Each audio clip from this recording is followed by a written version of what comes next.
Ebyafaayo by'ekika ky'Engeye. Balamusizzaako nnyo abageye bannange mwenna, abajjwa, abanywanyi, ab'emikwano, abako na buli muntu yenna ayagaliza Buganda emirembe nkulamusizzaako. Erinnya nze Ssaalongo Luwalagga Mmunzi, munzirizanga abaana n'abazzukulu. Ndi mutabani w'omugenzi Yozefu Kibirige gwe twagalamiza ku lusozi Mukoko mu Buddu. Ndi muzzukulu wa Cosima Kibombo eyagalamizibwa e Kyannaggolo mu Buddu. Ndi muzzukulu wa Luwalagga eyagalamizibwa e Kyannaggolo mu Buddu. Ndi muzzukulu wa Kajjabuwongo. Ndi muzzukulu wa Mmunzi, munzirizanga abaana n'abazzukulu. Ndi muzzukulu wa Nkali era nga nsibuka mu nju ya Cosima Kibombo e Kyannaggolo, sibuka mu luggya lwa Luwalagga e Kyannaggolo mu Buddu, sibuka mu lunyiriri lwa Kajjabuwongo e Kyannaggolo mu Buddu, nsibuka mu Mutuba gwa Mmunzi, munzirizanga abaana n'abazzukulu, Ejjeza Mawokota era nga nze ow'Omutuba. Nsibuka mu ssiga ly'abakazi Lwendo Ssemmandwa e Bumpenje era ng'oyo ye jjajja w'ekika ky'Engeye.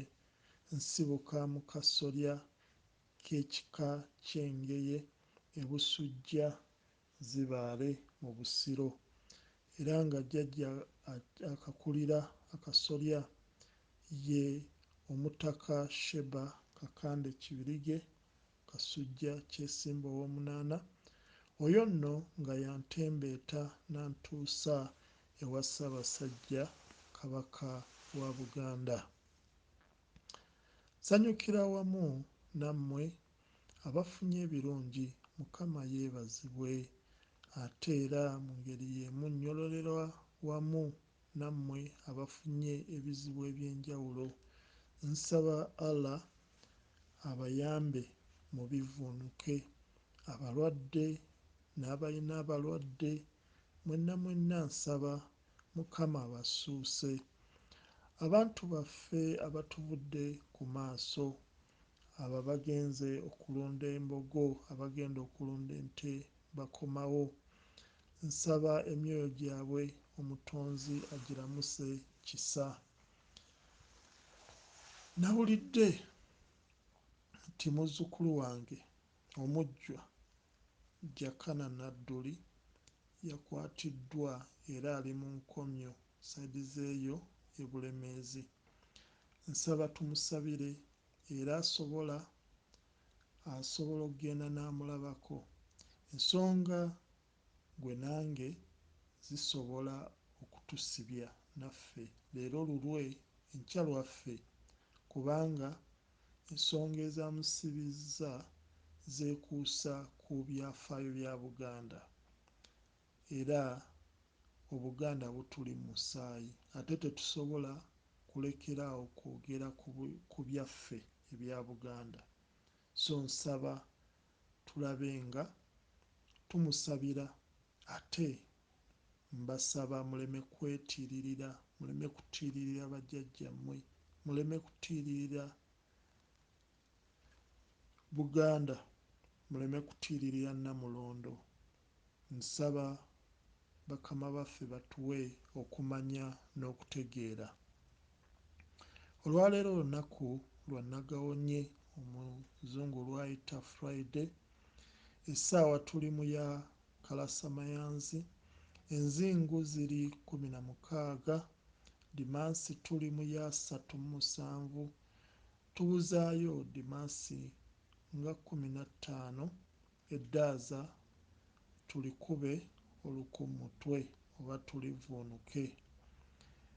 Ezzooba lya Mutunda oba Munnabuddu lyayita erya Ssebutemba. Mu Buganda omwaka guno tuguyita Musajja era tuguyita Ddumbi. Eddaaza nno tuli mu lya 2022.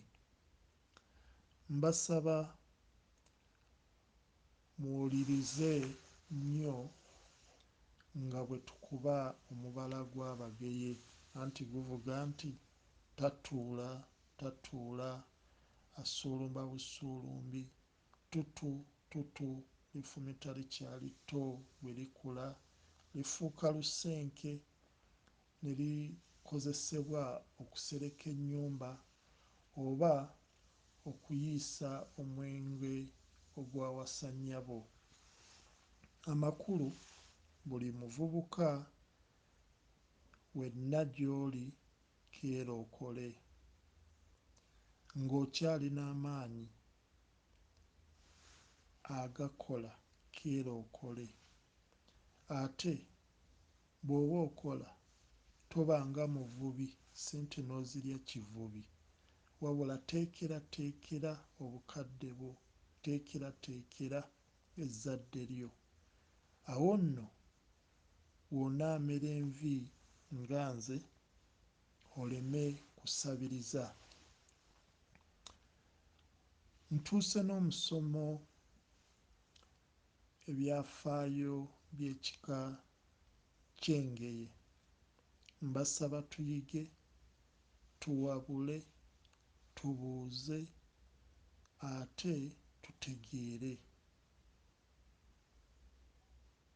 Mwebale nnyo kubeera nga buli kiseera mufaayo okwagala okumanya. Olwaleero era tugenda kumanya ebyo bye tuteekeddwa okumanya. Mbasaba mumpulirize kankomewo.